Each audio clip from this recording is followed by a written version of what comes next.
السلام علیکم student intermediate part 1۔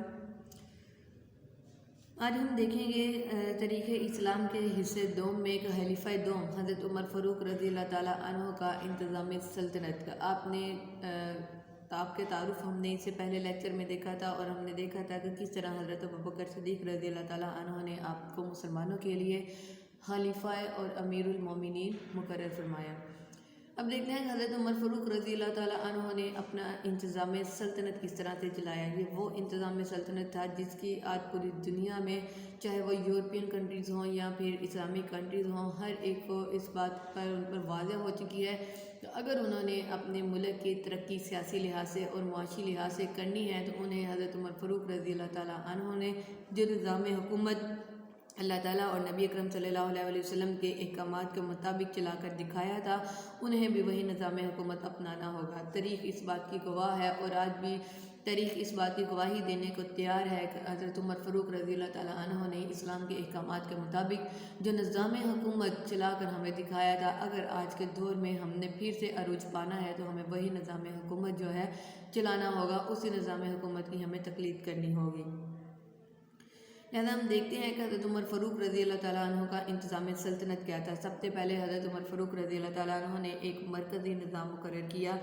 بقول علامہ شبلی، اسلام میں خلافت یا حکومت کی بنیاد جو تھی وہ اگرچہ حضرت ابوبکر صدیق کے دور میں پڑی، لیکن نظام حکومت کا آغاز جو تھا وہ حضرت عمر کے عہد میں ہوا۔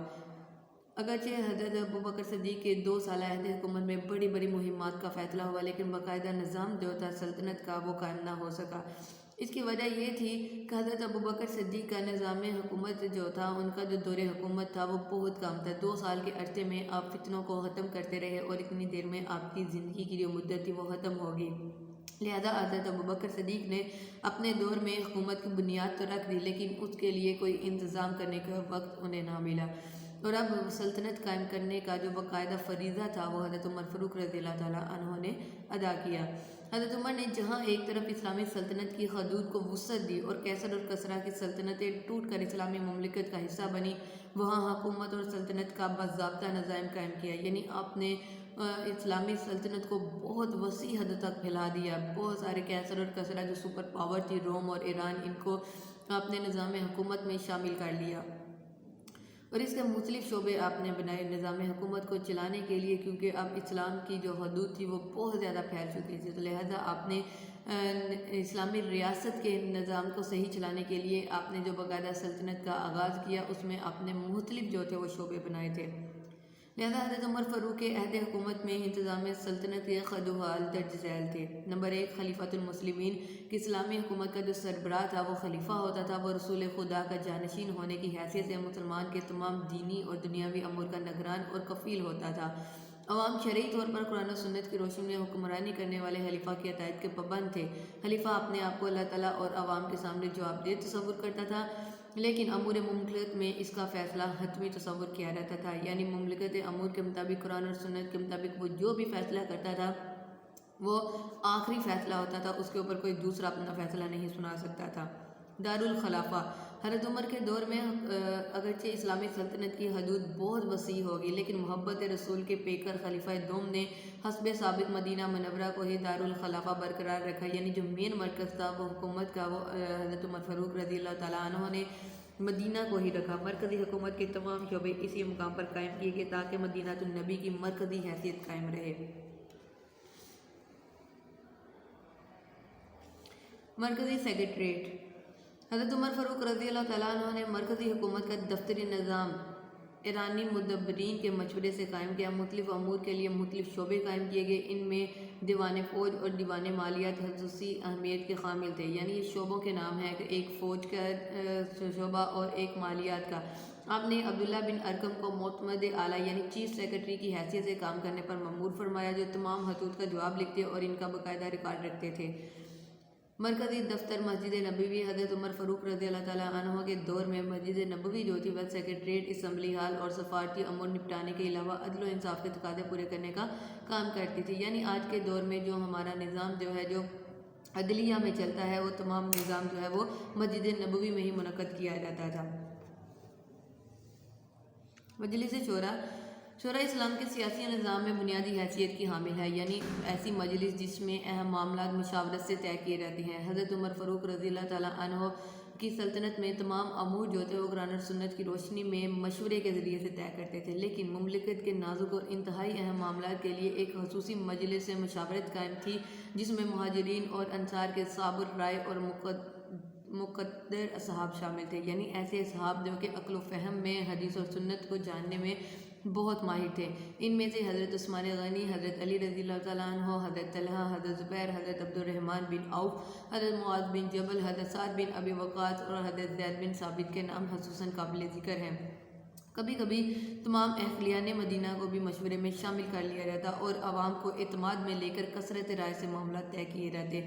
مجلس شورا مہمات کی روانگی، گورنروں کی تقرری اور تنزلی کے لیے بھی مشورہ دیتی ہے۔ خلیفہ ثانی مجلس شورا کے مشورے پر سختی سے عمل کرتے تھے، یعنی تمام عوام کو شامل کر کے جو مشاورت کے ذریعے سے فیصلے کیے جاتے تھے ان فیصلوں پر پھر آپ سختی سے عمل کرتے تھے، اس میں کسی قسم کی کوئی لچک نہیں ہوتی تھی۔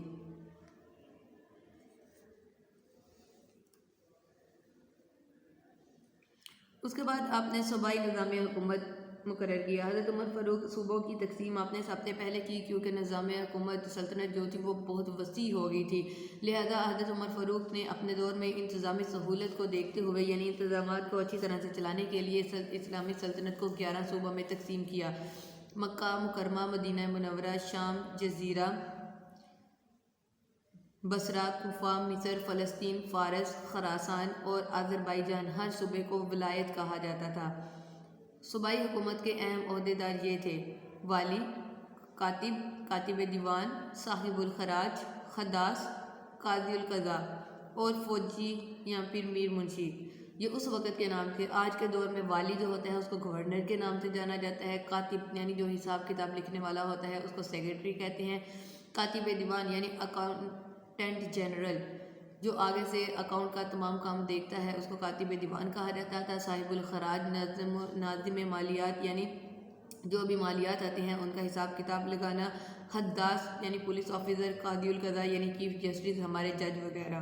ہر صوبے میں بہت سے اضلاع ہوتے تھے، ہر ضلع میں افسر خزانہ اور قاضی کا تقرر ہوتا تھا۔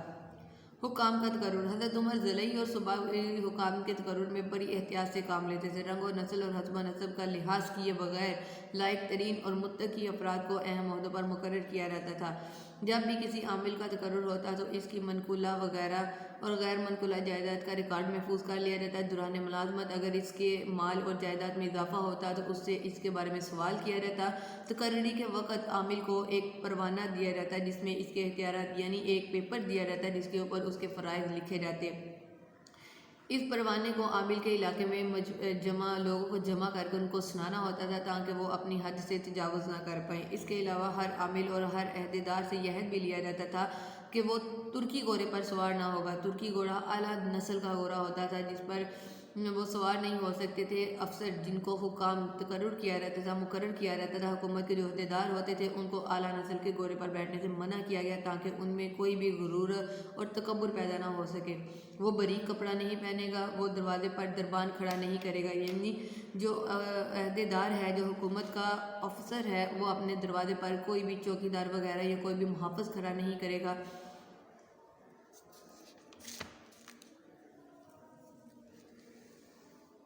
اس کے بعد وہ چھنا ہوا آٹا استعمال نہ کرے گا، یعنی چھاننی سے چھان کر جو ہم بورا الگ کر دیتے ہیں وہ چھان کر آٹا استعمال نہیں کرے گا۔ وہ حاجت مندوں کے لیے اپنا دروازہ ہر وقت کھلا رکھے گا۔ اس کا مقصد عہدیداروں میں احساس ذمہ داری اور فرض شناسی پیدا کرنا تھا تاکہ وہ اقتدار کے نشے میں بدمست ہو کر تن آسانی اور تکبر کا شکار نہ ہو جائیں، بلکہ ہر وقت عوام کی خدمت کو اپنا فریضہ بنائیں۔ اعمال کا محاسبہ: ہر سال حج کے موقع پر گورنروں کے لیے مکہ حاضر ہونا ضروری تھا، جہاں ان کا محاسبہ خود حضرت عمر فاروق رضی اللہ تعالیٰ عنہ فرماتے تھے، یعنی انہوں نے جو کام کیے تھے یا پھر ان کے خلاف جو شکایات تھیں ان کے بارے میں حضرت عمر ہر سال حج کے موقع پر تمام گورنرز کو اکٹھا کرتے اور ان کے بارے میں باز پرس کرتے۔ ان کے علاقے کے لوگوں سے شکایات سنی جاتی، تحقیقات کے بعد الزام درست ہو جاتا تو عاملین کو نہ صرف اس کے عہدے سے برطرف کر دیا جاتا بلکہ قرار واقعی سزا بھی دی جاتی، یعنی اس کے جرم کے مطابق جو سزا ہوتی وہ بھی اسے دی جاتی تھی۔ ایاز بن غنم کو باریک کپڑے پہننے پر سزا دی، حضرت سعد بن ابی وقاص کو